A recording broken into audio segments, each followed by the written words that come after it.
கண்கலங்க வச்சிரும். கடந்த 11 வருஷத்துல நம்ம இந்தியா பாதுகாப்புத் துறையில சாதிச்சது என்னன்னு கேட்டா அசந்து போவீங்க. இனி நாம யாருக்கும் கைகட்டி நிக்க தேவையில்ல. ஒரு காலத்துல ஆயுதங்களுக்காக வெளிநாட்டைத்தான் ஏக்கமா பார்த்துட்டு இருந்தோம். ஆனா இப்போ நிலைமை தலைகீழ். உலக நாடுகள் நம்ம கிட்ட இருந்து ஆயுதம் வாங்க வரிசையில நிக்கிறாங்க. 2013, 14 2.5 லட்சம் கோடிக்கும் மேல இருந்த பாதுகாப்பு பட்ஜெட் 2025, 26ல கிட்டத்தட்ட 6,81,000 கோடியா உயர்ந்திருக்கு. இது வெறும் பணக்கார பட்ஜெட் இல்ல, நம்ம தேசத்தோட பலம்.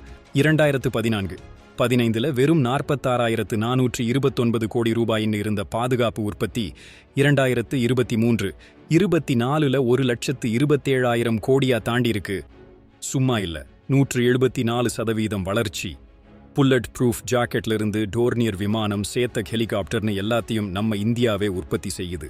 அமெரிக்கா, பிரான்ஸ்னு 100க்கும் அதிகமான நாடுகள் நம்ம கிட்ட வாங்குறாங்க.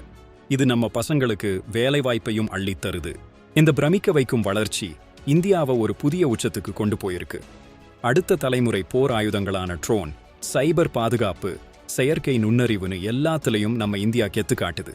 இனிமே இந்தியா யாரையும் நம்பி இல்ல, உலகத்துக்கே வழிகாட்டும். இந்த சாதனை பத்தி நீங்க என்ன நினைக்கிறீங்க?